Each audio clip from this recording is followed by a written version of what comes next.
Yes, good morning all of you. We are from Dyson Public School and today we are starting class 10th Geography and Social Science chapter number 3rd Manufacturing Industries।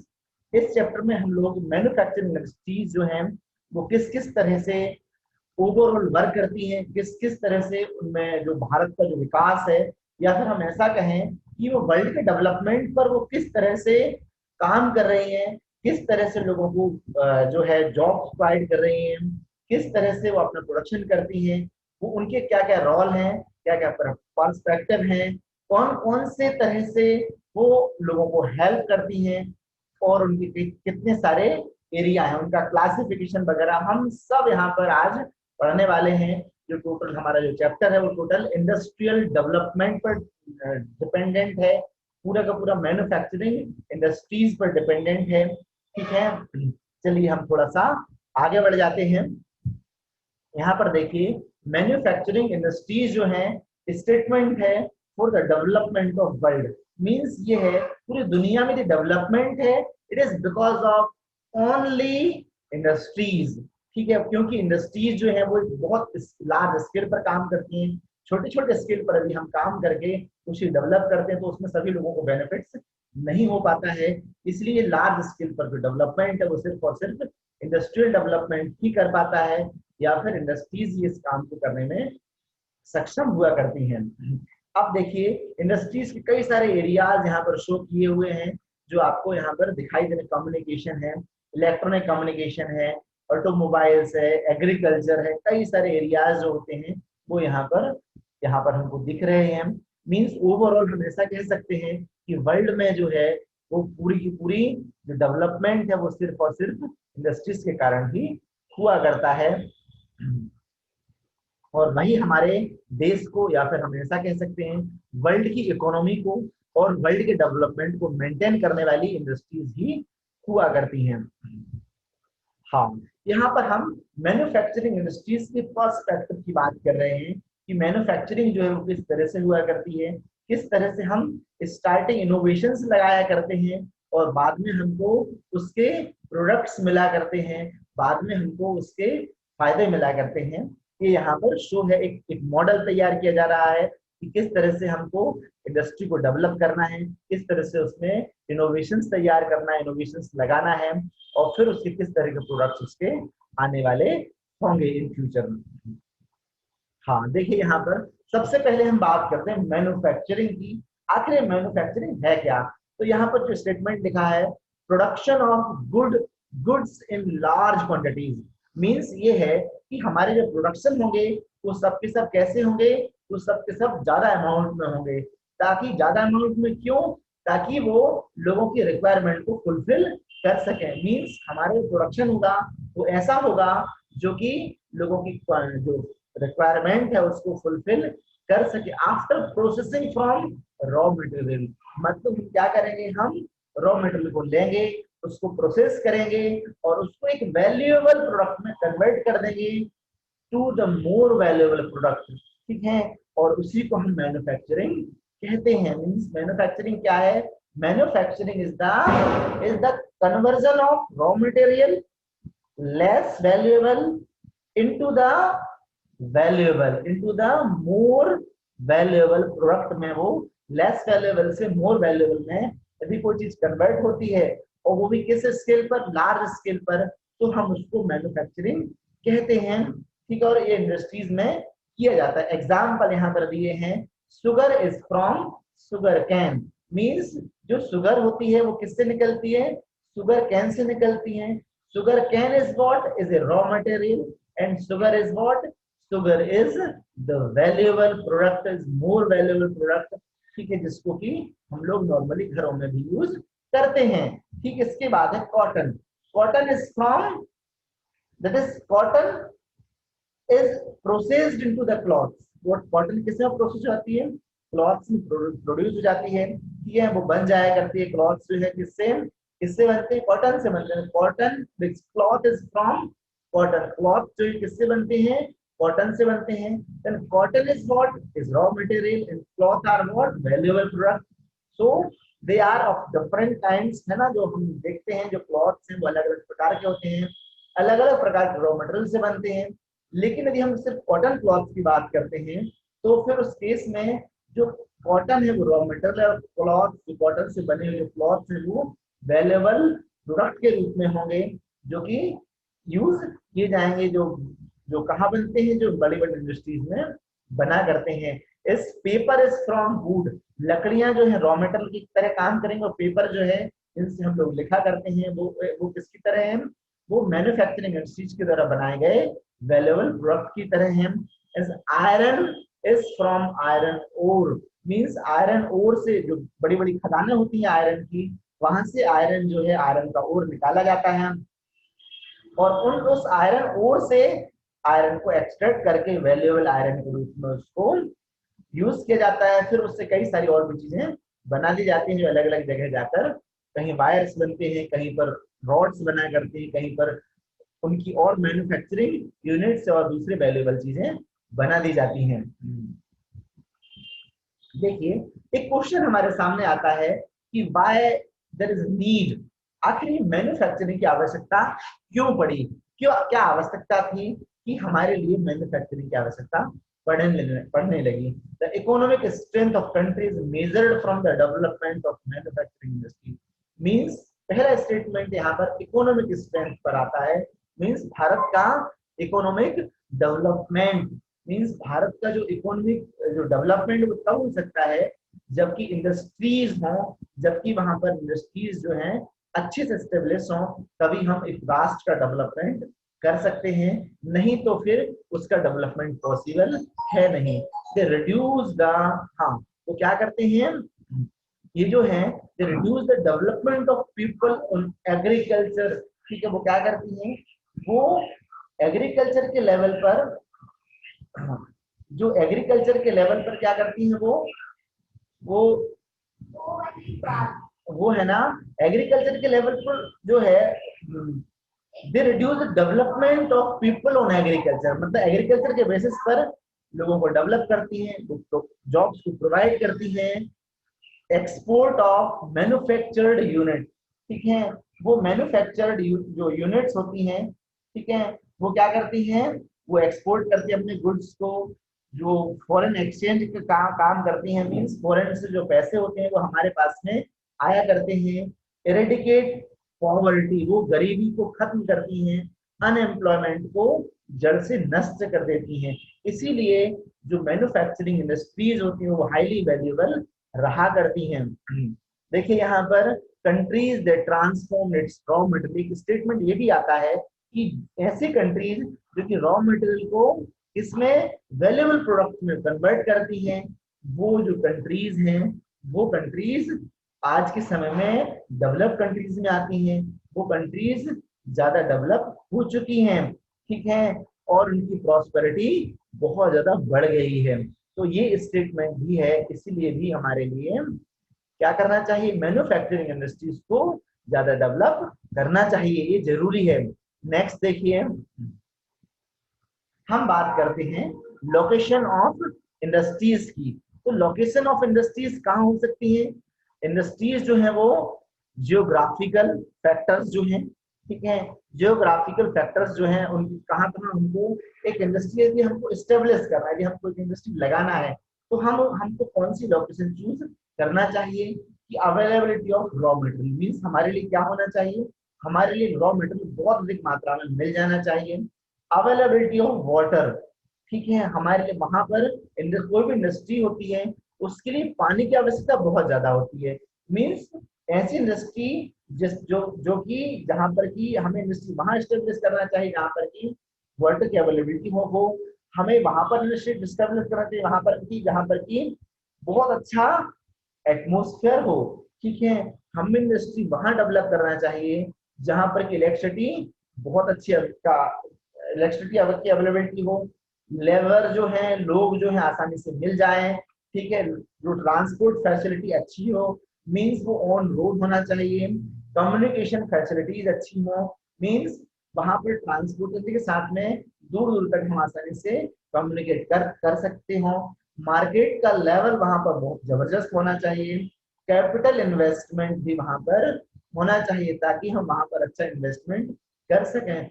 Suitable government policies, और government जो है उन उस industry को favour कर रही हो ऐसा भी होना चाहिए, तब हम उस इंडस्ट्री को वहां पर स्टेब्लिश करें।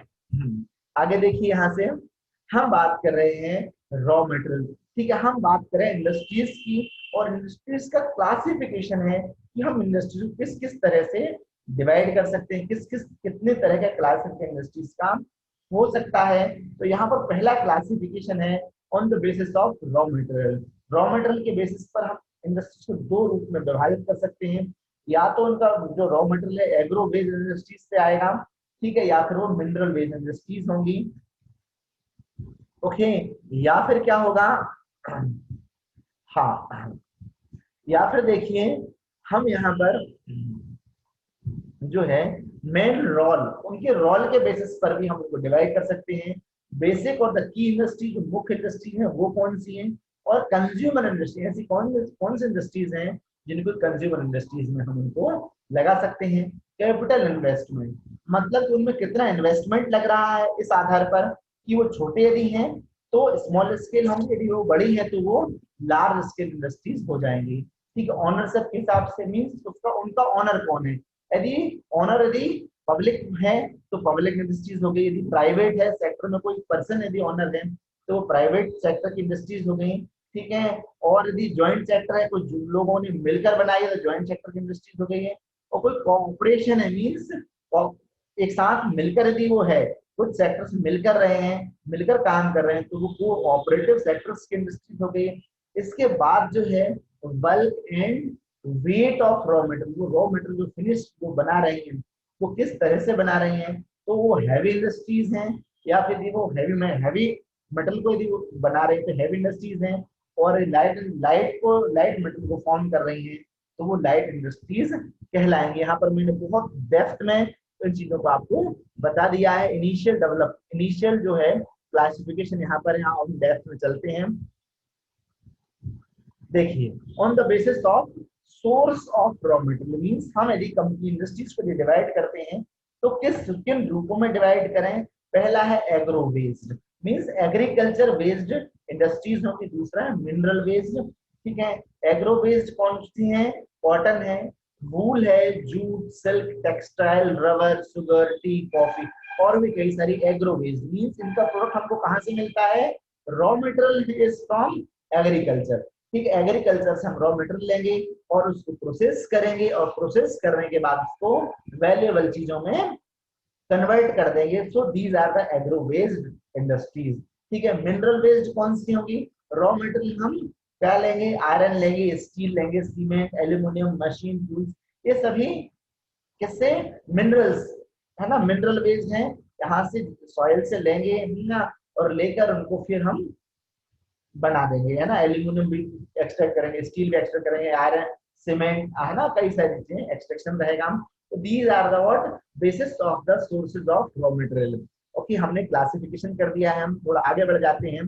देखिए, according to their main role, उनके मेन रोल के अकॉर्डिंग जो है क्या है, बेसिक इंडस्ट्रीज और की इंडस्ट्रीज, मुख्य इंडस्ट्रीज कह रहे हैं। और दूसरा टाइप है उनके मुख्य रोल के कंज्यूमर, मींस जो बेसिक इंडस्ट्रीज उनका जो रॉ मटेरियल है जो वो है, मतलब कंज्यूमर्स के पास इनका जो है ये डायरेक्ट कंज्यूमर्स के पास नहीं जाते हैं। ठीक है, देखिए इसमें क्या है, सप्लाई द प्रोडक्ट्स और raw material to the manufacturer other goods. ठीक है, वो अदर गुड्स को अदर मैन्युफैक्चरर को सप्लाई करती हैं।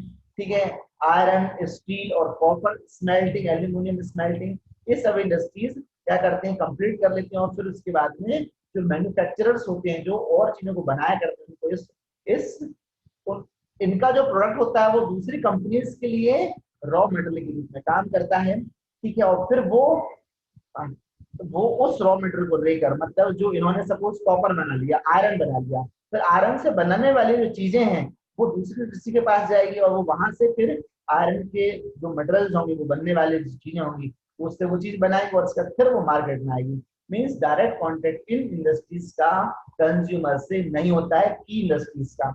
हम दूसरी बात करते हैं कंज्यूमर इंडस्ट्रीज, मींस ये कैसी होंगी, ये डायरेक्ट यूज में आएंगे, मीन्स कंज्यूमर्स इनका डायरेक्ट यूज करेंगे। इंडस्ट्रीज ने क्या किया, शुगर कैन लिया, उसको शुगर में कन्वर्ट किया कंपनी ने, और कंपनी ने शुगर में कन्वर्ट करके डायरेक्ट इसको भेज दिया, जो कंज्यूमर्स उनको डायरेक्ट भेज दिया।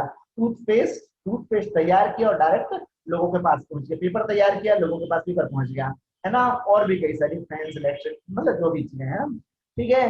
तो कई सारी चीजें हैं, तो हम इसको डायरेक्ट कंज्यूमर लोग कर रहे हैं। कंपनी से डायरेक्ट माल कहाँ आ रहा है, कंज्यूमर्स के पास आ रहा है, तो वो कंज्यूमर इंडस्ट्रीज में आएगा। यदि वो माल जो है, वो जो रॉ मटेरियल जो है वो यूज किया गया किसी कंपनी के द्वारा, उसने फिर किसी दूसरी कंपनी को दे दिया, और फिर उस कंपनी ने जो है वो मटेरियल को तैयार किया, और फिर उसके बाद दोबारा देखिए इनडायरेक्ट है, तो वो हम उसको की इंडस्ट्रीज में इन्वॉल्व करेंगे।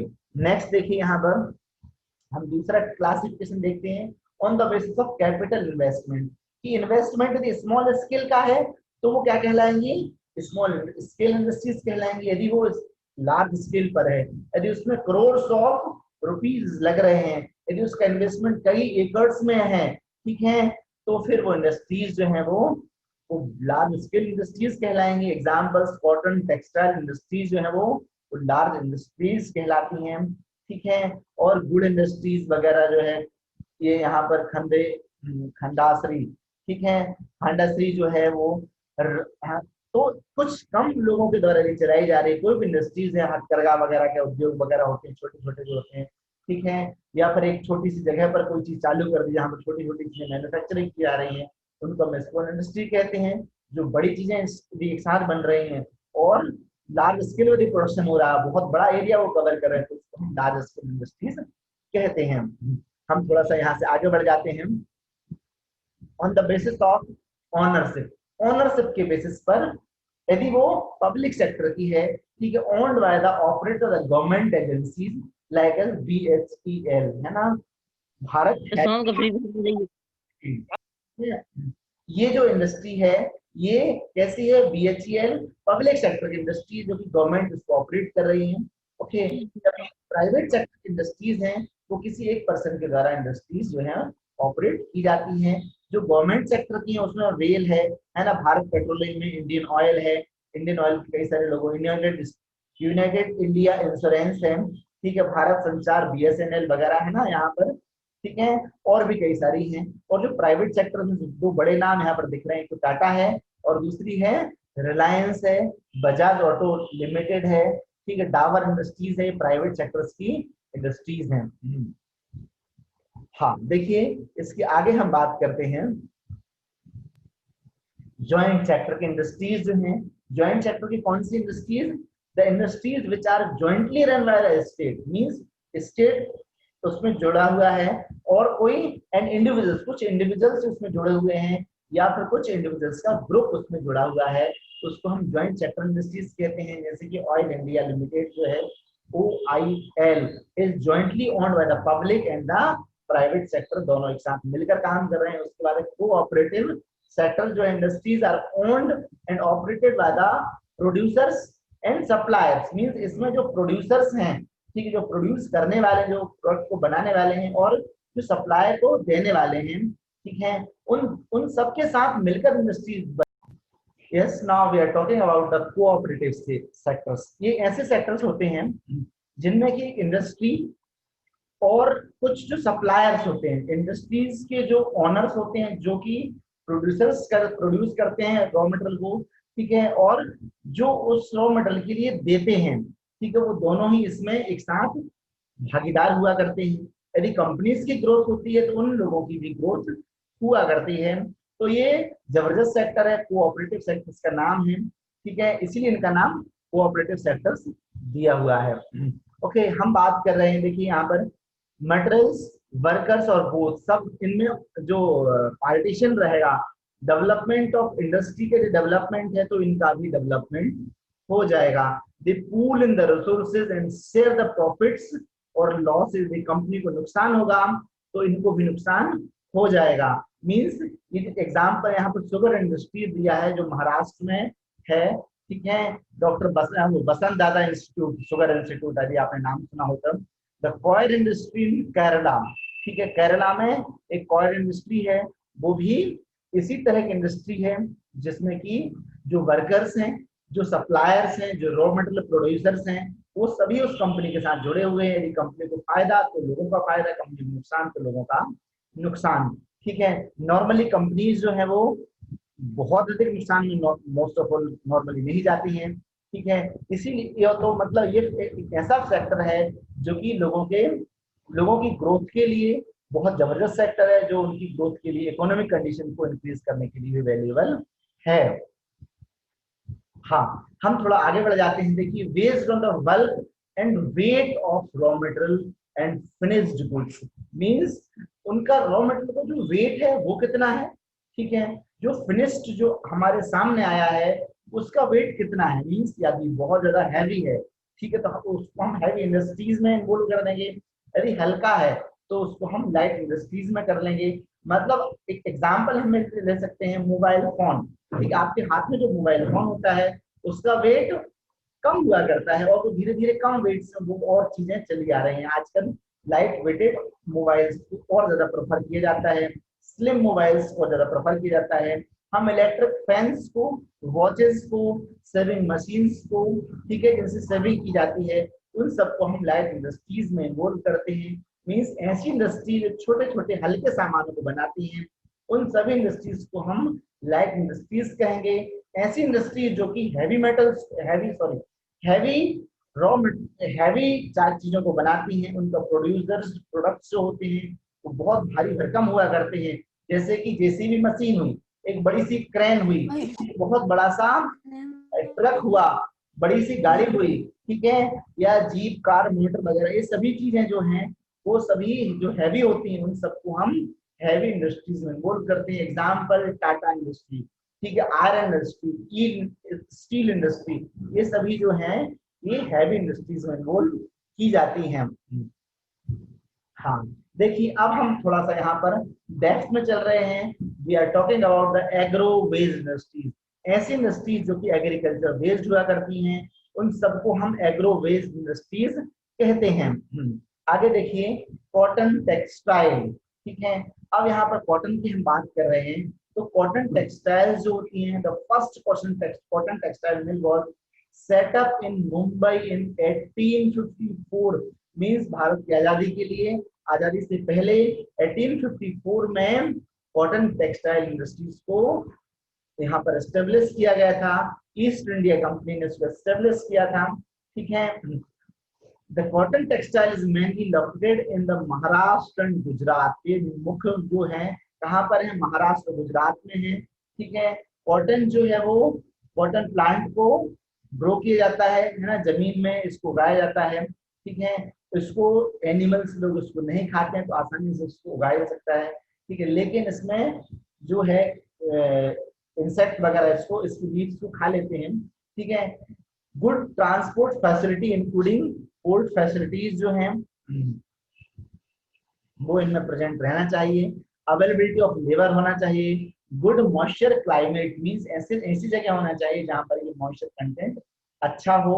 मेन एक्सपोर्ट जो है वो, ये मुख्य रूप से एक्सपोर्टेशन इसका कहाँ होता है, Japan, USA, United kingdom, France, Sri Lanka, Nepal, east European countries, ये सभी ईस्ट यूरोपियन कंट्रीज में इसका एक्सपोर्ट हुआ करता है। ठीक है, अब देखिए कॉटन टेक्सटाइल जो क्या करती है, मुख्य रूप से तीन ग्रुपों में प्रोड्यूस हुआ करती है। एक तो handlooms, power looms and mills.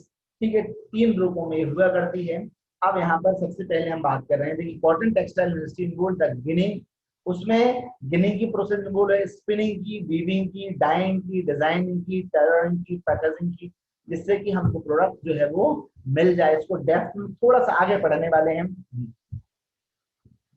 हाँ, उससे पहले यहाँ पर थोड़े चैलेंजेस हैं कि आखिर जो कॉटन इंडस्ट्रीज के साथ में क्या क्या प्रॉब्लम्स आया करती हैं। Scarcity of good quality cotton, means हमारे लिए समस्या ये आती है कि हमको बहुत अच्छी क्वालिटी की कॉटन नहीं मिल पाती है। Main cotton growing area went to Pakistan during division. एक बहुत थोड़ा सा स्टेटमेंट है कि जो मेन कॉटन ग्रोइंग एरिया था, मतलब ऐसी सॉइल जिस एरिया में रहा करती थी, जहां पर कि कॉटन को बहुत अच्छे से अच्छे अमाउंट में ग्रो किया जा सकता है, वो एरिया कहाँ चला गया है, वो ओकेजनली पाकिस्तान की जमीन में चला गया है। तो एक समस्या इंडिया के लिए आ गई है। ओल्ड मशीन भी हमारे साथ में, एक समस्या ये है कि हमारे पास जो मशीनें हैं वो भी पुरानी हैं, और क्या है, इरेटिक पावर सप्लाई, पावर भी इनको इन इन इंडस्ट्रीज को पावर सप्लाई कंटिन्यू चाहिए होती है, लेकिन उसमें प्रॉब्लम्स आती रहती है, पावर सप्लाई नहीं मिल पाता है तो भी इनके सामने प्रॉब्लम्स होती है। लो आउटपुट फ्रॉम लेबर, ठीक है, जो काम करने वाले लोग होते हैं उनका आउटपुट इसमें बहुत कम हुआ करता है, ठीक है। इसके साथ तो competition from the synthetic fibres, इसके साथ में इस मार्केट में कई सारे ऐसे सिंथेटिक फाइबर्स आ गए हैं जो कि अब जो है उसके साथ में कॉम्पीट करने लगे हैं कि हम वी आर बेटर, हमारी उनकी ड्यूरेबिलिटी ज्यादा होती है फाइबर्स की, ठीक है, वो ज्यादा शाइनिंग करने वाले होते हैं, ठीक है, बहुत आसानी से वो मीन्स वो ज्यादा बेटर दिखाई देने वाले होते हैं, ड्यूरेशन ज्यादा होता है, इसलिए वो उनके साथ में कॉम्पिटिशन हो जाती है। इसीलिए ये जो इंडस्ट्रीज हैं ये बहुत अधिक अपने आप को डेवलप नहीं कर पा रही हैं। हाँ, यहाँ पर देखिए कॉटन इंडस्ट्रीज को एस्टेब्लिश किया हुआ है, इंटरनल व्यू यहाँ पर दिखाई दे रहा है हमको, किस किस तरह से कॉटन के क्लॉथ्स वगैरह उसके जो है धागों को यहाँ पर कलेक्शन किया गया है, यहाँ पर कलेक्ट होने के बाद वो पतली पतली थिन शीट्स के रूप में वो फॉर्म हो रहे हैं, और आगे जाके और ज्यादा अच्छी से उनकी प्रोसेसिंग होगी जिससे कि क्लॉथ जो है आगे चलते फॉर्म हो जाएंगे। हाँ देखिए, इंडिया में जो है कहाँ कहाँ पर कॉटन की टेक्सटाइल इंडस्ट्रीज हैं, ठीक है, यहाँ पर हमको दिखाई दे रहा है। देखिए जहाँ स्टार बने हुए हैं, जहाँ पर स्टार हैं वहां पर कॉटन टेक्सटाइल है, देवास है, देवास में उज्जैन, इंदौर, ये एमपी में 3 प्लेसेस हैं, है ना। ये यहाँ पर आगरा में, ये यूपी में आगरा, मुरादाबाद, कानपुर, ठीक है। यहाँ पर हम देखें मुर्शिदाबाद, है ना, वेस्ट बंगाल साइड में, ये हावड़ा जगह है यहाँ पर, ठीक है, हुगली, ये जो चीजें हैं, थोड़ा सा इससे बैक चले जाते हैं हम, ठीक है। यहाँ पर देखिए, यहाँ पर हम महाराष्ट्र में चलते हैं तो औरंगाबाद, वर्धा, जलगांव, सूरत, मुंबई, पुणे, बहुत सारे प्लेसेस यहाँ पर हैं। राजकोट यदि हम कहाँ पर देखते हैं, यदि हम गुजरात में देखते हैं तो राजकोट, अहमदाबाद, पोरबंदर, ये बड़ौदरा, ये 4 जगह यहाँ पर भी हैं, ठीक है। तो मीन्स अलग अलग साउथ में देखते हैं कोयम्बटूर और मदुरई, ठीक है, यहाँ पर भी हमको दिखाई दे रहे हैं। तो ये पॉइंट्स में बहुत इंपॉर्टेंट है, आपको इसको याद रखना है कि कॉटन टेक्सटाइल जो है कहाँ कहाँ पर है। हाँ देखिए, यहाँ पर हम जूट टेक्सटाइल की बात करते हैं, जूट की इंडस्ट्रीज की बात करने से रस्सियां बनाई जाती हैं, जिससे कारपेट्स वगैरह भी बनाई जाती हैं, और छोटी छोटी चीजें भी जिससे बने जाती हैं। देखिए यहाँ पर जूट को प्रिपेयर किया जा रहा है, उसको वॉश किया जा रहा है, और उसके बाद में उसको प्रॉपर तरीके से कलेक्ट करके उसके थ्रेड्स बनाकर उसको बाद में रूप में और अलग अलग फॉर्म्स के कारपेट में या फिर छोटे छोटे जो हैं सामानों में उसको बदल दिया जाता है। हाँ, हम जूट इंडस्ट्री की बात करते हैं, largest producers of raw jute, means India में सबसे हाई अमाउंट में जूट का प्रोडक्शन होता है, और जूट के जो सामान जो है इंडिया में बहुत बड़ी मात्रा में बनाए जाते हैं, मिला करते हैं।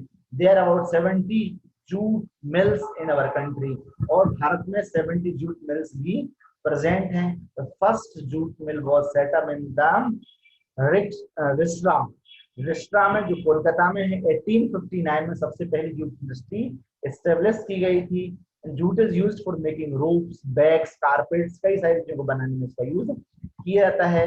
Most of the jute mills are located along Hooghly river in the west, means West Bengal के आसपास ये प्रेजेंट होती हैं, because the raw jute is available for the West Bengal, West Bengal में इसको बहुत ज्यादा अवेलेबिलिटी रहा करती है।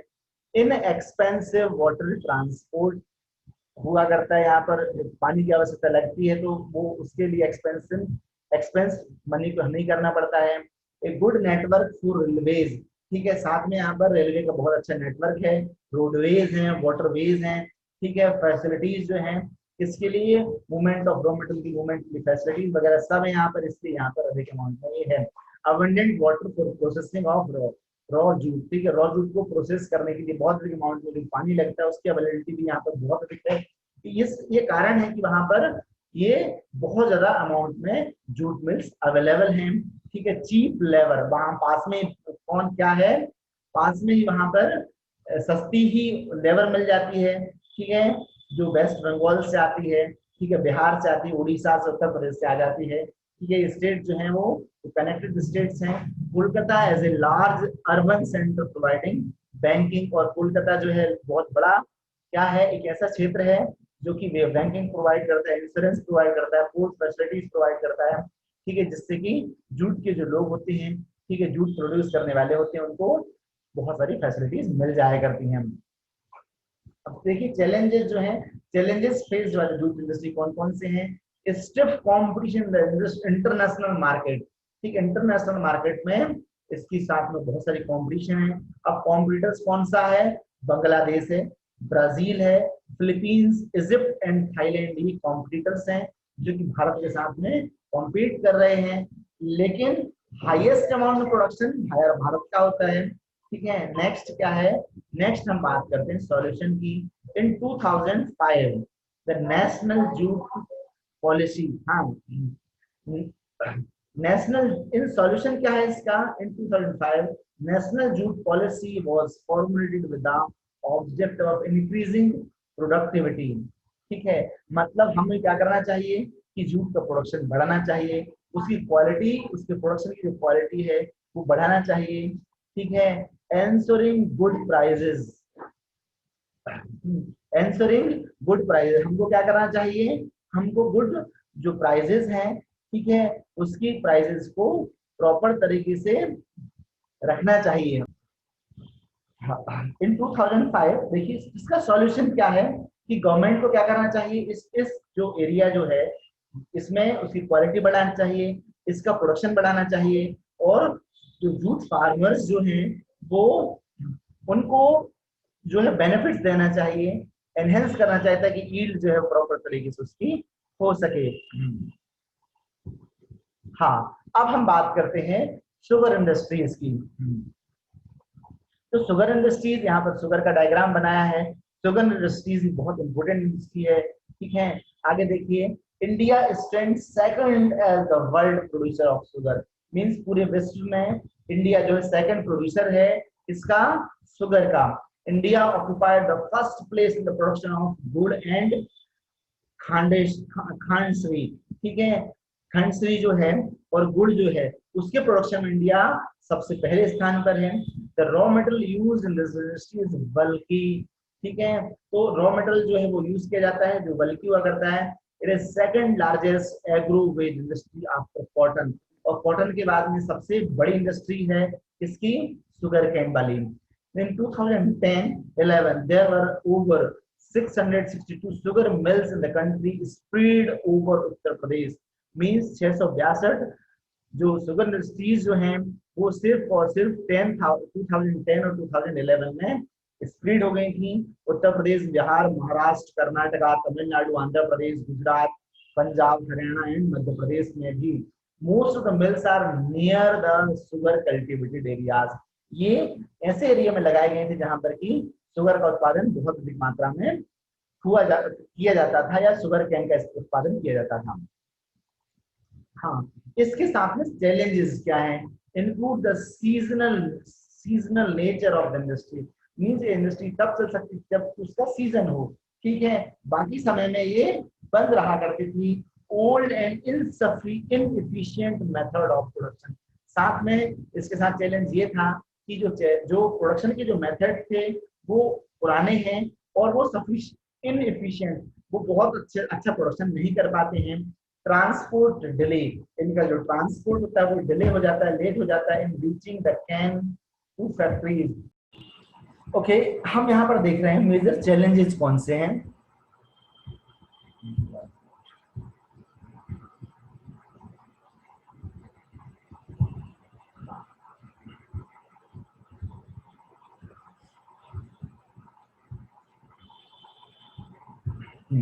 ओके, देखिए हम यहाँ पर देख रहे हैं कि मेजर चैलेंजेस इस सेक्टर में कौन से हैं।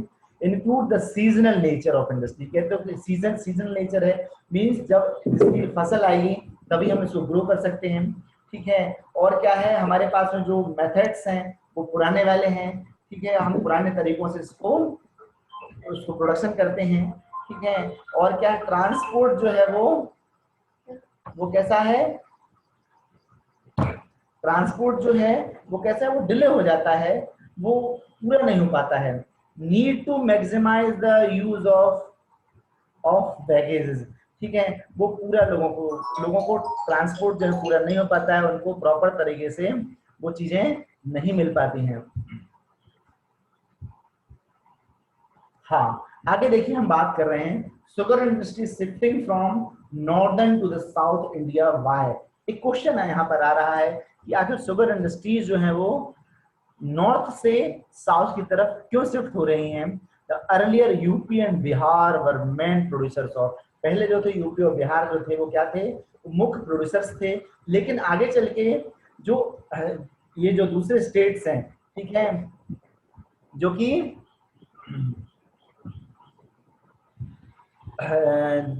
जो दूसरे स्टेट्स हैं उनमें ये इसका प्रोडक्शन ज्यादा मात्रा में, ज्यादा अमाउंट में होने लगा।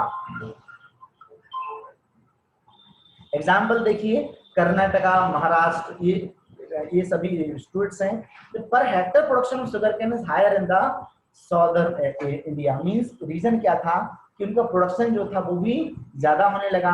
दूसरा था black soil is quite suitable, जो ब्लैक सॉइल थी वो कैसी होने लगी, सुटेबल होने लगी, उसको उनका प्रोडक्शन उस अमाउंट में उसमें ज्यादा होने लगा, ये भी रीजन था, ठीक है।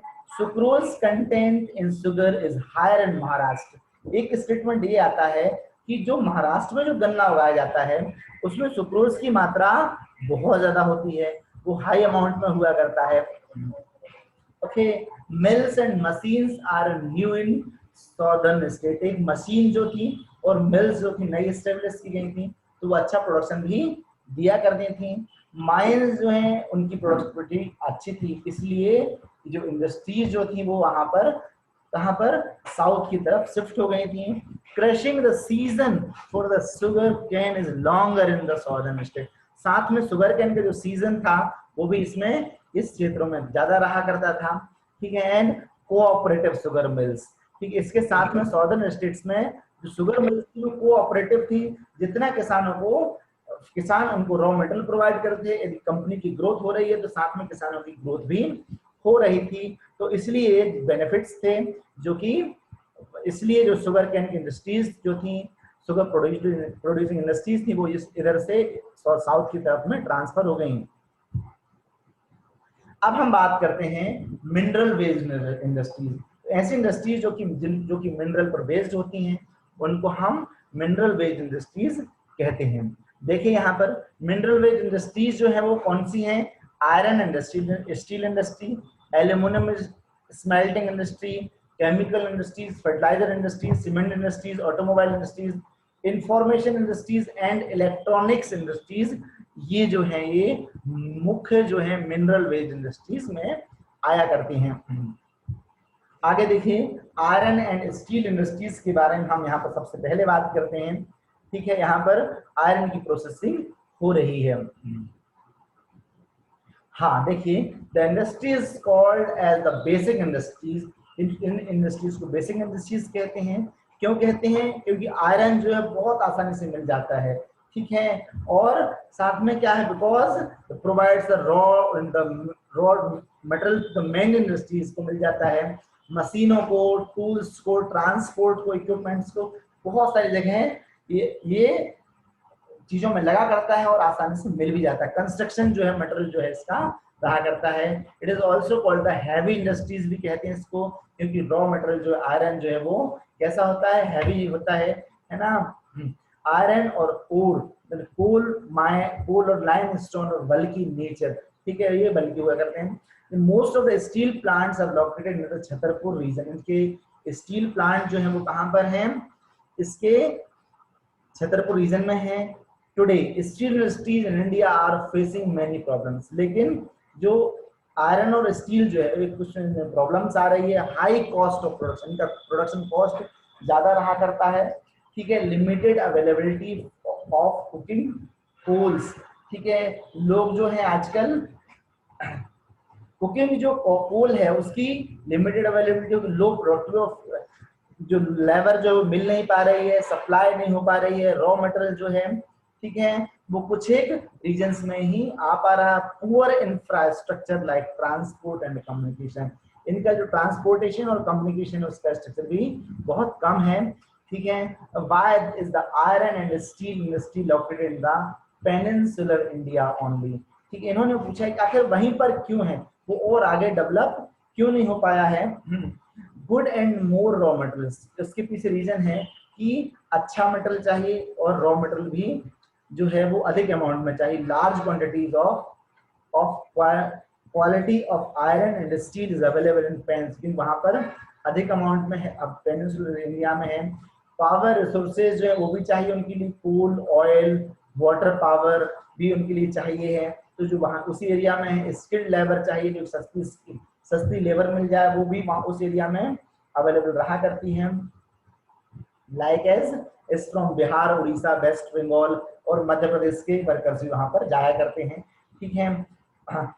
नेक्स्ट क्या है, नियरनेस टू द मार्केट, वहां से जो बड़ी बड़ी जो मार्केट है, ठीक है, वो भी यहाँ पर अवेलेबल है, ये भी रीजन है, ठीक है। इसके साथ में पोर्ट फैसिलिटीज जो हैं वो भी, मतलब एक्सपोर्टेशन भी आउट ऑफ इंडिया भी वो सप्लाई हो सकती है, इसलिए भी ये चीजें ये जरूरी है।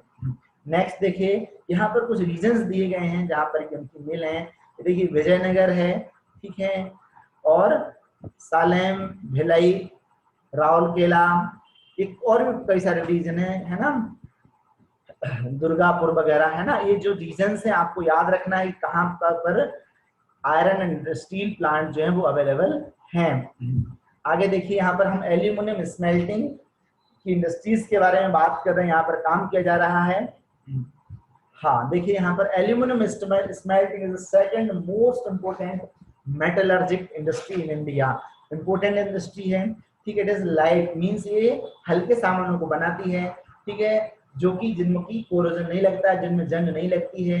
इनकी कंडक्टर ऑफ हीट के अच्छे कंडक्टर होते हैं, मतलब कि इनको वायरिंग में भी इनका यूज किया जाता है, ठीक है। और इनको और भी चीजों से ये मिक्स विद अदर मेटल्स में भी इनको मिला जाता है, ठीक है। Use to manufacture aircraft means जो एरोप्लेन्स के जो पार्ट्स होते हैं उनको बनाने में, यूटेंसिल्स वगैरह बनाने में, वायर्स बनाने में इसका यूज किया। It has gained popularity as suitable for the steel, suitable of substitute of steel, copper, zinc and lead, means इनकी जगह इसका यूज बिल्कुल किया जा सकता है, ऐसा एक सब्स्टिट्यूट की तरह यूज किया जाता है।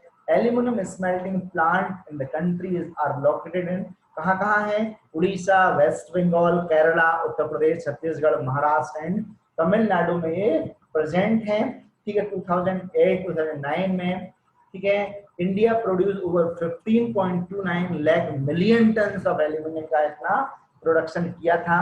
बॉक्साइट जो है रॉ मेटल होता है इसका, ये हमको याद रखना है, जो कैसा होता है, डार्क रेडिश कलर का होता है, ठीक है। Regular supply of electricity and assured source of raw material, ठीक है। रेगुलर सप्लाई जो है इसमें इलेक्ट्रिसिटी की जरूरत हुआ करती है, ठीक है, मटेरियल तो ऐसा। नेक्स्ट देखिए, हम बात करते हैं केमिकल इंडस्ट्रीज की। देखिए, जो केमिकल इंडस्ट्रीज जो हैं वो फास्ट ग्रोइंग इंडस्ट्रीज हैं, जो ग्रोइंग एंड डाइवर्सिफाइंग इंडस्ट्रीज हैं ये।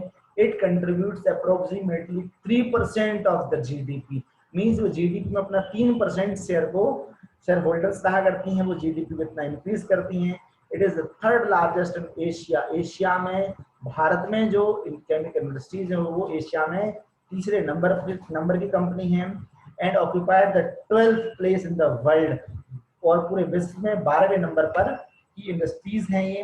It comprises both large and small scale manufacturing, में बड़े स्केल, लार्ज स्केल पर भी मैन्युफैक्चरिंग होता है और स्मॉल स्केल पर भी इनका मैन्युफैक्चरिंग हुआ करता है। The chemical industry is its own largest consumer, और केमिकल इंडस्ट्री ही अपना कैसा है, लार्जेस्ट कंज्यूमर्स वो रही हैं, मींस वो रॉ मटेरियल को कंज्यूम करने वाली भी रहा करती हैं, ठीक है, because the basic chemical undergoes processing further produce other chemical, क्योंकि वो एक केमिकल वो कंज्यूम करती हैं और दूसरे को वो केमिकल को प्रोड्यूस करती हैं, तो वो कंज्यूमर भी लार्जेस्ट हैं, ठीक है। Use for the industrial applications, agriculture directly और इनडायरेक्टली, ठीक है, और द मार्केट कंज्यूमर सप्लाई के लिए भी। टू टाइप्स हैं, ऑर्गेनिक इंडस्ट्री है और इनऑर्गेनिक केमिकल इंडस्ट्रीज हैं।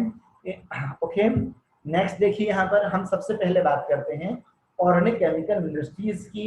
इट इंक्लूड्स द पेट्रोकेमिकल्स, ठीक है, विच आर यूज्ड फॉर, किसके लिए यूज किया जाता है, manufacturing of synthetic fibres, synthetic rubbers, plastic, dyes, stuffs, drugs, pharmaceuticals. Organic chemical plants are located near the oil refineries and petrochemical plants, इनके लिए ये यूज की जाती हैं ऑर्गेनिक बना फॉर्म करने के लिए, ठीक है। इन चीजों में इसकी एप्लीकेशंस हैं, ठीक है।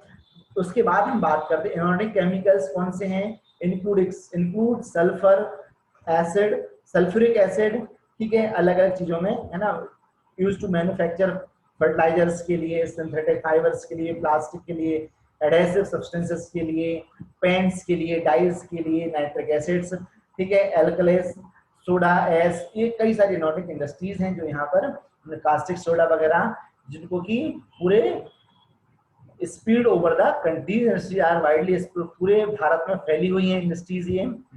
हाँ, अब देखिए हम पहले फर्टिलाइजर इंडस्ट्री देखिए। फर्टिलाइजर्स किसानों के लिए बहुत जरूरी होते हैं, ठीक है। किसान जो कंटिन्यू इनको खरीदते हो और अपने खेतों में इनकी सप्लाई किया करते हैं, छिड़काव किया करते हैं, ताकि उनकी फसल का उत्पादन अच्छा हुआ करे, ठीक है। आगे देखिए, the first fertiliser plant India was set up in the Ranipet in Tamil Nadu in 1906 में, 1906 में तमिलनाडु में पहला फर्टिलाइजर प्लांट इंडिया में एस्टेब्लिश किया गया था, ठीक है। Fertiliser industries is centered around the production of nitrous fertilizers, means कहाँ पर ये नाइट्रोजन कंटेनिंग सब्सटेंसेस को ये प्रोड्यूस कर रहे थे, ठीक है, इंक्लूडिंग एग्जांपल यूरिया, ठीक है। As present there are 10 public sectors undertaking and one is cooperative. 10 public sectors हैं जो कि मींस गवर्नमेंट इसको अपने अंडर में किए हुए, और जो है एक उनमें कोऑपरेटिव सेक्टर है, ठीक है, हजीरा एंड गुजरात, ठीक है, अंडर, जिसमें कि फर्टिलाइजर्स का उत्पादन किया जाता है। नेक्स्ट देखिए, हम बात करते हैं डिस्ट्रीब्यूशन, कहाँ कहाँ फैली हुई है। गुजरात, तमिलनाडु, उत्तर प्रदेश, पंजाब, केरला, ठीक है। And more than half of the total fertiliser production in India, पूरे हाफ जो है सिर्फ इंडिया में कहाँ पर है, इन्हीं स्टेट्स में अवेलेबल है। आंध्र प्रदेश, कर्नाटका जो है वो मुख्य प्रोड्यूसर्स हैं, ठीक है, और यहाँ पर प्रोडक्शन का हाई अमाउंट में हुआ करता है। लेकिन ये इंडस्ट्री जो पूरे भारतवर्ष में फैली हुई है। प्रोडक्शन जो है वो कैसा है, India produce about 1 million tons of nitrogenous, ठीक है, नाइट्रोजनस इक्विपमेंट, नाइट्रोजनस सब्सटेंसेस को 1 मिलियन टन्स के में ये प्रोड्यूस करती है India. 4 million tons of phosphatic, 4 million phosphatic, 1.7 million tons of potassic fertilisers को वो सब प्रोड्यूस करती है। Countries required to import the potassium from abroad, ठीक है, एब्रॉड पोटेशियम से भारत मंगाया करता है, इंपोर्ट करता है, ठीक है। नेक्स्ट देखिए, हम बात करते हैं सीमेंट इंडस्ट्रीज की। अब ये देखिए, cement is what is essential for the construction, ठीक है, बिल्डिंग बनाने के लिए, हाउस के बनाने के लिए, ब्रिज बनाने के लिए, फैक्ट्रीज बनाने के लिए, एयरपोर्ट बनाने के लिए, डैम्स के लिए, कॉमर्शियल, मतलब बहुत ज्यादा जरूरी है, ठीक है। बहुत सारी कंपनीज सीमेंट का प्रोडक्शन करती हैं। रॉ मटेरियल इसका लाइमस्टोन होता है, सिलिका होता है, एल्यूमिना होता है और जिप्सम हुआ करता है, ये इसके रॉ मटेरियल्स है, ठीक है। Coal and electric power are needed, ठीक है, इनको बनाने के लिए कोयले की जरूरत पड़ती है और इलेक्ट्रिक पावर की जरूरत हुआ करती है, ठीक है। और इनके साथ में कॉर्पोरेशन जो है फ्रॉम द रेल कॉर्पोरेशन, ठीक है, होना चाहिए, ट्रांसपोर्टेशन अच्छा होना चाहिए, ठीक है। और द फर्स्ट सीमेंट, क्योंकि इनमें वजन ज्यादा हुआ करता है, the first cement plant was set up in the Chennai 1904 में। सीमेंट का फर्स्ट प्लांट यहाँ पर बना था। आज कई सारे हैं, देखो यहाँ पर अल्ट्राटेक सीमेंट है, ठीक है, popular cement companies of India, यहाँ पर एसीसी सीमेंट है, ठीक है, और भी कई सारे सीमेंट यहाँ पर दिए हुए हैं। नेक्स्ट देखिए, हम बात करते हैं ऑटोमोबाइल इंडस्ट्रीज की, जिनमें कि बड़े बड़े ऑटोमोबाइल्स, गाड़ियां वगैरह, व्हीकल्स वगैरह बना करती हैं, ये सभी ऑटोमोबाइल इंडस्ट्रीज में इंक्लूड किए जाते हैं। देखिए यहाँ पर बहुत सारे ऑटोमोबाइल्स इंडस्ट्रीज है, फेमस ऑटोमोबाइल्स कंपनीज के इंडस्ट्रीज के नाम यहाँ पर दिए हुए हैं आप लोग, है ना, रॉस, ठीक है, और बहुत सारे हैं, आप लोग देख सकते हैं इनमें, ठीक है। हाँ, आगे देखिए, automobiles provides a vehicle for the quick transport, आसानी से हम जा सकें, जल्दी पहुंच सकें, गुड सर्विसेज ऑफ पैसेंजर्स, है ना, trucks, buses, cars, motorcycles, scooters, free vehicles, multi utility vehicles, कई सारी हैं, ठीक है। Industries located around Delhi, Gurgaon, Mumbai, Pune, Chennai, Calcutta, Lucknow, Indore, Hyderabad, Jamshedpur and Bengaluru, यहाँ पर ये बहुत अधिक अमाउंट में ये इंडस्ट्रीज फैली हुई हैं, ठीक है। ओके, इंफॉर्मेशन एंड टेक्नोलॉजी की हम बात करते हैं, इलेक्ट्रॉनिक्स इंडस्ट्रीज की बात करते हैं, ये लैपटॉप्स बनाती हैं, ये मोबाइल फोन्स बनाती हैं, ठीक है। ये ऐसे इंडस्ट्रीज हैं जिनकी ग्रोथ जो बहुत तेजी से हो रही, continue in the growth in the hardware and software companies में भी ये इनकी ग्रोथ होती चली जा रही है। सक्सेस ऑफ आईटी इंडस्ट्री, और जो है इनकी सक्सेस जो है आईटी इंडस्ट्रीज के रूप में पूरे अपने भारत में हुई और पूरे विश्व में भी ये इसी रूप में जानी जाती हैं। आगे देखिए, यहाँ पर ये छोटी छोटी जो टिप्स हैं इसी इंडस्ट्रीज में ये इन्वॉल्व की जाती हैं। आगे देखिए, the electronics industry covers a wide range of products from the transistor set of television, telephone, cellular telecom, pagers, telephone exchanges, radar, computers and many other equipment. कई सारी इंटरलिंक्ड भी चीजें इससे हैं, ठीक है, कई सारी चीजें इसमें इन्वॉल्व हैं, ठीक है। Bangalore is emerge as electronic capital of India, है ना, ये स्टेटमेंट आप लोग याद रखना कि इलेक्ट्रॉनिक कैपिटल ऑफ इंडिया कौन है, बेंगलोर है। Other important centres of electronic goods are Mumbai, Delhi, Hyderabad, Pune, Chennai, Kolkata, Lucknow and Coimbatore, इनमें भी इलेक्ट्रॉनिक सेंटर्स हैं, ठीक है। By 2010-2011 STPI Software Technology Park of India have come up across 46 locations at different centers of India. Means IT parks का establishment India में 2010-11 में हुआ था। ये major impact of this industry, और इसने इस चीज ने इस इंडस्ट्रीज में बूम ला के रख दिया है, ठीक है। एम्प्लॉयमेंट जनरेशन, बहुत अधिक एम्प्लॉयमेंट जनरेशन इस इंडस्ट्रीज में हो गया है, ठीक है। It is encouraging to know that 30% of people employed in this sector are women, और इस इंडस्ट्रीज में 30% जो एम्प्लॉयर हैं वो वुमेन्स है, मीन्स जो कि वुमेन्स की इस सेक्टर में बहुत ज्यादा इन्वॉल्वमेंट है। हाँ, देखिए हम आगे देखते हैं, देखिए यहाँ पर ओवरऑल कहाँ पर ये जो सेक्टर है, श्रीनगर, मोहाली, नोएडा, जयपुर, इंदौर, गांधीनगर, मुंबई, पुणे, हैदराबाद, बेंगलुरु, मैसूर, चेन्नई, विशाखापट्टनम, भुवनेश्वर, कोलकाता, और भी है ना गुवाहाटी वगैरह, कई सारी जगह हैं पूरे भारत में जो मेन सेंटर्स हैं जहां पर की टेक्नोलॉजी पार्क यहाँ पर बने हुए हैं।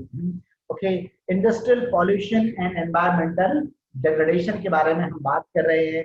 तो इंडस्ट्रीज का डेवलपमेंट तो हो गया, लेकिन इंडस्ट्रीज के डेवलपमेंट के साथ में एक हमारे सामने समस्या आती है, और वो है इंडस्ट्रियल पॉल्यूशन।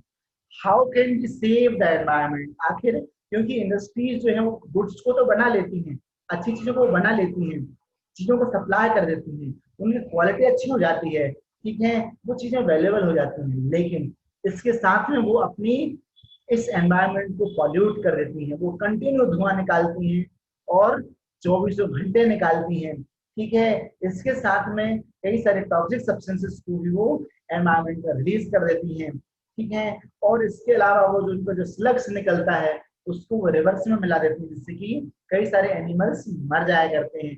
मीन्स ये है कि इंडस्ट्रीज जो है वो बहुत ही डिजास्टर्स इफेक्ट डाल रही हैं किसके ऊपर, एनवायरनमेंट के ऊपर। हाँ, देखिए हम सबसे पहले बात करते हैं एयर पॉल्यूशन की। तो एयर पॉल्यूशन जो है वो बहुत उनके द्वारा, इंडस्ट्रीज के द्वारा जो व्हीकल्स बनी है, ठीक है, वो व्हीकल्स भी क्या करती हैं, वो व्हीकल्स भी पॉल्यूशन कॉज करती हैं, ठीक है, उनके उनसे भी इमिशन में CO2 carbon monoxide sulphur dioxide के पार्टिकल्स भी निकलते हैं जो कि हाईली टॉक्सिक हुआ करते हैं। Chimneys of industries produce the heat leading to global warming, ठीक है, वो हीट निकाला करती हैं, CO2 निकालते हैं जो ग्लोबल वार्मिंग के लिए और ग्रीन हाउस इफेक्ट के लिए रिस्पॉन्सिबल हैं। इसके साथ में कई सारी इंडस्ट्रीज जो है वो क्लोरोफ्लोरोकार्बन को एनवायरमेंट में निकाल देती है जिससे कि और ओजोन लेयर जो तेजी से डिप्लेट हुआ करती है। ठीक है, air pollution affects the human health, animal health, plant health, कई सारे और कई सारे डैमेजेस जो है वो इन्हीं से एयर पॉल्यूशन से हो रहे हैं, जिससे ह्यूमन हेल्थ भी अफेक्ट हो रही है, एनिमल हेल्थ भी और प्लांट्स हेल्थ भी प्रभावित हो रही है। ठीक है, आगे देखिए यहाँ पर हम दूसरी बात करते हैं, इंडस्ट्रियल वेस्ट जो है वो पानी में मिला दिया जाता है। ठीक है, dumping of organic and inorganic industries waste into water, ठीक है, वाटर बॉडीज में वो डाल दिया जाता है जिससे पानी जो है वो गंदा हो जाता है और कई सारे वाटर के जो एनिमल्स होते हैं वो मर जाया करते हैं क्योंकि उनको डिजोल्व ऑप्शन नहीं मिलती है। ठीक है, इसके साथ में कई सारे अनट्रीटेड केमिकल वेस्ट जो है जैसे dyes, detergents, acids, heavy metals, वो सभी पानी में मिला जाती हैं, एनिमल्स को प्रभावित करते हुए मर जाया करते हैं। ठीक है, जिससे कि उनके अंदर टॉक्सिक जो है वेस्ट जो है कई सारे एक्वाटिक लाइफ को खत्म कर देता है। तो बहुत ज्यादा डेंजरस काम भी ये है। मींस इंडस्ट्रीज को ध्यान रखना चाहिए कि वो ऐसा ना करें। यदि वो ऐसा कर रहे हैं, चाहे वो एयर में मिलाएं सब्सटेंसेस को, चाहे वो वाटर में मिक्स करते हैं, तो उनको प्रोसेस करने के बाद ही उनको मिलाना चाहिए। नेक्स्ट देखिए हम बात करते हैं थर्मल पॉल्यूशन। मींस वो पानी को इतना गर्म कर दे रहे हैं कि वो उस गर्म पानी को वाटर बॉडीज में मिला देते हैं जिससे कि वहां के जो एनिमल्स हैं वो उस कोल्ड ब्लडेड एनिमल्स उस पानी को नहीं सह पाते हैं, वो मर जाते हैं उस टेम्परेचर के अकॉर्डिंग, वो चेंज नहीं हो पाते हैं। थर्मल पॉल्यूशन वो of water occurs in the hot water from the factories and the thermal plants is drained into the rivers। ठीक, वो गर्म पानी वहां पर मिला दिया जाता है, नदियों में मिलाया जाता है और फिर उनको कूलिंग करे बिना ही वो मिला देते हैं जिससे कि एनिमल्स मर जाया करते हैं, इसको थर्मल पॉल्यूशन कहते हैं। ठीक है, आगे बात करते हैं हम लोग नॉइस पॉल्यूशन। ठीक, इंडस्ट्रीज जो है कई सारी इंडस्ट्रीज जो है वो बहुत ज्यादा शोर करती हैं, बहुत ज्यादा साउंड प्रोड्यूस करते हैं, बड़ी बड़ी मशीनें चलती हैं, उससे बहुत ज्यादा साउंड जनरेट होता है जो कि नॉइस पॉल्यूशन करती हैं। ठीक है, तो हाई इंटेंसिटी साउंड कंडीशंस के लिए क्या होना चाहिए, कुछ ऐसी मशीन लगा देना चाहिए जो कि साउंड को रोक दे, साउंड को कम कर दे, उनमें साइलेंसर्स वगैरह का एडिशन करना चाहिए जिससे irritations, head impairment, heart attack भी हो सकता है, ऐसी बीमारियां भी लोगों को हो सकती हैं। इसलिए इससे हमें इस तरह से इक्विपमेंट्स को तैयार करना चाहिए कि उनमें साउंड ज्यादा ना हो। आगे देखिए हम बात करते हैं कंट्रोल ऑफ एनवायरनमेंट, एनवायरनमेंट को कैसे कंट्रोल करें और कैसे उसको मेंटेन कर सकें। Minimising use of water for processing by reusing and recycling. ठीक है, पानी का उपयोग कम करना चाहिए। ठीक है, रिसाइकलिंग और रीयूजिंग जो है वो उसको यूज करना, उसको करना चाहिए इन 2 मोर सक्सेसिव स्टेजेस। ठीक है, harvesting of rain water harvesting करना चाहिए। मींस यदि इंडस्ट्रीज जो वाटर की फैसिलिटी है तो उसके पास में पूरी वो फैसिलिटीज होना चाहिए कि पानी को वो पर्याप्त मात्रा में इकट्ठा कर सके। ठीक है, ट्रीटिंग हॉट वाटर, पानी को हॉट वाटर को ट्रीट करना चाहिए ताकि वो ठंडा हो जाए, उसके बाद उसको बहाना चाहिए।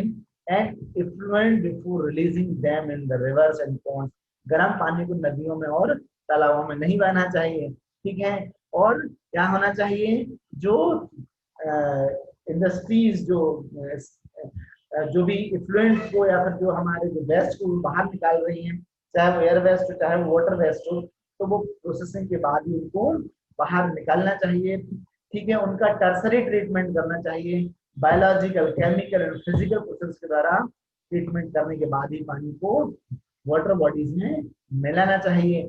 नॉइस एब्जॉर्बिंग मटेरियल का यूज करना चाहिए ताकि ज्यादा साउंड वो इंडस्ट्रीज ना निकालें। देखिए ये एनटीपीसी है। ठीक है, national thermal power corporation limited. ठीक है, इंडस्ट्री बनाई हुई है, यहाँ पर दिखाई गई है। नेक्स्ट देखिए एनटीपीसी है क्या, is a major power providing corporation in India. ठीक है, भारत का बहुत बड़ा है ये इट हैज ISO सर्टिफिकेशन भी इसके पास में है, ठीक है। For EMS environment management system के साथ में corporation has a proactive approach for preserving the natural environment, means इसने ऐसा वादा किया है कि हमको नेचुरल एनवायरमेंट को बचाना है, ठीक है, और हम उसको मेंटेन करना है। Preserving the natural environments and resources like water को भी बचाना है, ऑयल को बचाना है, गैस को बचाना है, fuels and fuels in the places where setting up of power plant जहाँ पर कि ये है। It has three been possible, तो कैसे पॉसिबल हो पाएगा? ऑप्टिमम यूटिलाइजेशन ऑफ इक्विपमेंट्स का पूरा यूटिलाइजेशन हो, ठीक है, अडॉप्टिंग लेटेस्ट टेक्निक्स, इसमें लेटेस्ट टेक्निक का उपयोग होना चाहिए, अपग्रेडिंग एक्सिस्टिंग इक्विपमेंट्स, ठीक है, जो कि अभी हैं उनको अपग्रेड कंटिन्यू इक्विपमेंट्स कंटिन्यू किया जाना चाहिए, ठीक है, बेस्ट कम से कम होना चाहिए, यूटिलाइजेशन अधिक से अधिक होना चाहिए, ठीक है, आसपास इंडस्ट्री के आसपास में ग्रीन बेल्ट को डेवलप करना चाहिए। तो ये बहुत सारे इसने अपने क्राइटेरिया तैयार किए जिससे कि इसको यहाँ पर हम देख पा रहे हैं ना, इसको समझ पा रहे हैं, ठीक है। And addressing the question special purpose for vehicles and afforestation, ऐसे पर्पस भी तैयार किए जाए जिससे कि एफॉरेस्टेशन मतलब जंगलों को फिर से लगाया जाए। रिड्यूसिंग द एनवायरमेंट पॉल्यूशन, इसके रूल्स में रेगुलेशंस में ये भी है कि हमको क्या करना चाहिए, जो है एफॉरेस्टेशन करना चाहिए, ठीक है, गाड़ियों को तभी यूज करना चाहिए जब उनका उपयोग हो, ठीक है, कम से कम उपयोग करना चाहिए, जितना जरूरत है उतना ही करना चाहिए, वाटर को रिसाइकलिंग करना चाहिए, लिक्विड वेस्ट को प्रॉपर मैनेजमेंट करना चाहिए, ठीक है, और सभी चीजों को प्रॉपर तरीके से मॉनिटरिंग करना चाहिए, ऑनलाइन डेटाबेस मैनेजमेंट को तैयार भी करना चाहिए कि हमें क्या उससे बेनिफिट्स मिल रहे हैं, क्या आगे हम और कर सकते हैं उसके लिए। Okay, thank you students.